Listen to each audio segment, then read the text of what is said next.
Hello everyone, welcome back to Car Fix. Today I'm going to be making a rustic style radiator shelf for this radiator in my hallway. Got the radiator painted up all black. The wall behind it used to have a big vintage mirror on there which has now been taken down and plain white, and a big old school like radiator cover was over this, taking up half the hallway. So what we're going to do first off is measure the length of the radiator, which I already know is 1600mm or 160 centimetres, but I'll just do it on camera to show you. I don't know if you can see that there, but it's actually 158mm. We'll call it 1600mm, 160 centimetres. I'm going to have the shelf overhanging slightly on both sides by between 5 and 10 centimetres to 50 to 100 mil. So the piece of wood is going to have to be cut at approximately 1700 mil or 170 centimetres. I apologise if you work in inches. I don't myself, so you'll have to Google inches if you really want to know, but really you can only make this to the size of your own radiator. So you're going to have to measure your own radiator and whatever user type of measurements you want. And now I'll go take you to show you the actual piece of wood that I'm going to use. So I'll be back in 2 seconds. So yeah, here's the piece of wood. I don't know what type of wood it is. It's out of my garage and from a raised bed I had in my garden. So it's obviously solid, weatherproof wood. As it's been out, it's not rotted or anything. It's currently 2 metres, 15 centimetres. So that's at 2,150 metres. But just width wise, it is 150mm or 15 centimetres wide. So that's how wide the shelf's going to be, and deep. So I like these rustic shelves to look quite deep. So this is 50mm deep or 5 centimetres deep. There's a bit of a notch out of it here, if you can see. So I'll either flip it round and that'll be on the underside, or use it as like a bit of a feature that can go against the wall. See how it comes up. But obviously from here we're going to have to cut this down to the 1700mm. So I'm going to take it off from the top. You can see where it goes in there. So notch that off so it's 15 at the top, and then take the rest off the bottom where it's a bit more scuffed up, where it's been lent on and knocked and things at the bottom, to make the 1700mm length. Then it's going to get fully sanded again, a bit like the table in the previous video, and then we're going to be staining this, I think, a darker rusticy looking stain. So the next thing is to get this cut to size and then get to sanding. So that'll be the next thing I'll be moving on to.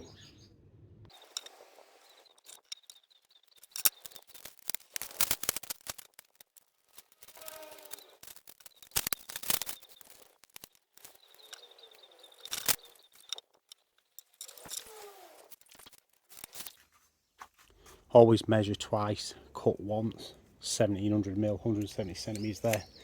Now I'll get my saw out and get through it. So here is its cut to length. I'm an idiot and I didn't press record while I was cutting it, but I used a circular saw to cut both ends off on the measured lines to 1700mm. I've now got the sander out with an 80 grit paper on it.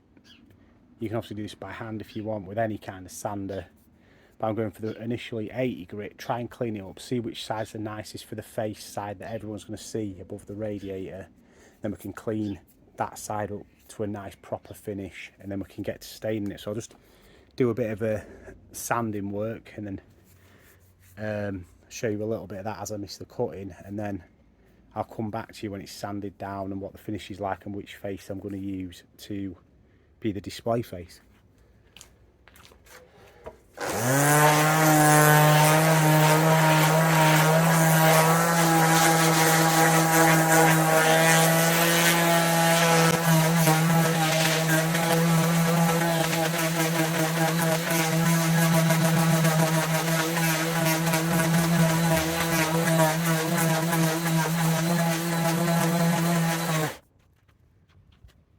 So you just go through that all the way over both sides. Really, you could do with a planer for this, like an electric planer, to make it perfectly flat. you'd be able to spend less time sanding, but obviously doing this DIY, I don't have a planer, so you just got to do a bit of hard graft. So I'll come back to you when the sanding's done.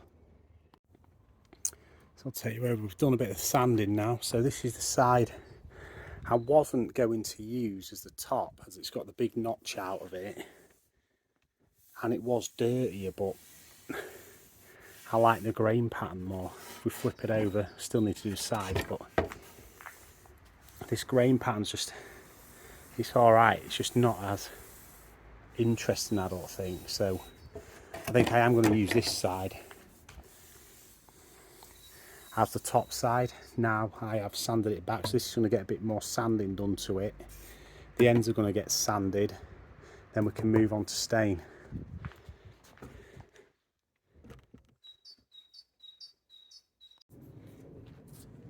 So now I'm doing is just got the little mouse sander out, and I'm going to using 180 grit paper, and I'm just running along the edge just to give it a nice little bezel, so it's not sharp and it gets rid of any of the little nicks and things at the edge of the timber.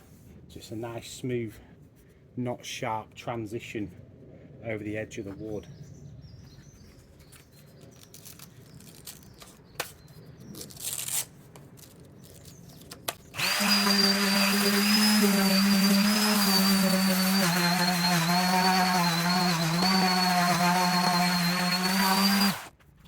And it just gives it a much more finished look. Like if you look at that knot that was in the back there that was full of dirt, this is what I've just done with the mouse sander, and it's sanded out all the bits, and that looks super nice, and it's ridiculously smooth and soft as well now. And the same there was a little notch out the front. Just pulled any splinters out and just roll over it with the mouse sander, just smoothens it off. Like I say, this is not supposed to be a perfect piece of wood. This is supposed to have a rustic to it, so the notches, the knots and everything are supposed to be there and stay there in this particular project. So I'm just going to carry on sanding more, try and get to the finish I like, and I'll be back again. Right everyone, so the wood's fully sanded, and as you can see, this is a little preview. They've been propped up by my hoover. It's the perfect size, the 1700mm. Just wanted to show you the grain and everything in it, look. And I've smoothed them edges just come out by using the mouse sander. And you just cannot believe how soft this wood is compared to what it was like previously. Piece of wood that was out in the garden to this. But the next little thing we need to do is install the brackets. So the brackets I'm getting are thick metal black brackets, which will come from the wall across and up the front slightly. I haven't ordered them yet because I needed to know what final size I was going to have to cut this down to, but I haven't had to take any off the edges. So it looks like we're going to be good to go with just a 15cm 150mm brackets. So when they turn up, I'll show you it mounted, fully finished with a few plants or whatnot on it, and that is how easy it is. Piece of wood, bit of hard graft sanding, and you've got yourself a beautiful shelf to use that'll last you for as long as you want it to last. So yeah, here we go everyone, the shelf is now mounted, fully finished, and you can see what it looks like. It has had 2 or 3 coats of this finishing wax, Johnson's furniture finish wax. It's just a clear wax, you just rub it on with a cloth and leave it. There's nothing special to do in that, but as you can see, it really brings out all the details in the wood.